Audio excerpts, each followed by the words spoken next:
Welcome back to our channel. ఒక ఊరిలో విజయ్ అనే వ్యక్తి టోపీలు అమ్ముకొని జీవిస్తూ ఉండేవాడు.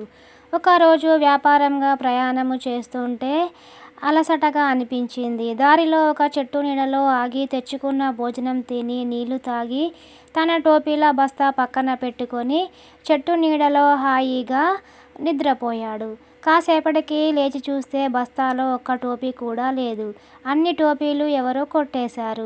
ఎవరై ఉంటారా అని దిక్కులు చూస్తుంటే చెట్టుపై చప్పుడు వినిపించింది. పైకి చూస్తే చెట్టు నిండా కోతులు ఉన్నాయి.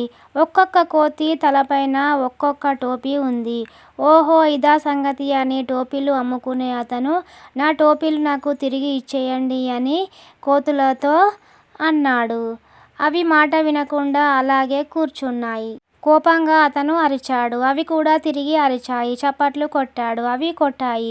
ఒక రాయి విసిరాడు. కోతులు చెట్టుకున్న పళ్ళు తిరిగి విసిరాయి. కొడతానని బెదిరించాడు. కోతులు నవ్వాయి.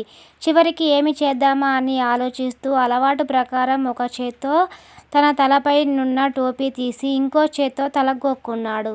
కోతులు అలాగే చేశాయి. వెంటనే ఒక ఐడియా వచ్చి తన చేతిలో ఉన్న టోపీ నేల మీదికి విసిరేశాడు. వెంటనే కోతులు కూడా వాటి చేతుల్లో ఉన్న టోపీలను నేల మీదికి విసిరేశాయి.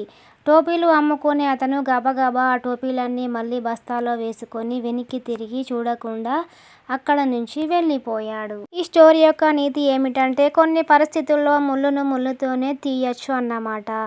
Thanks for watching. Please subscribe my channel Bonthala Varshini.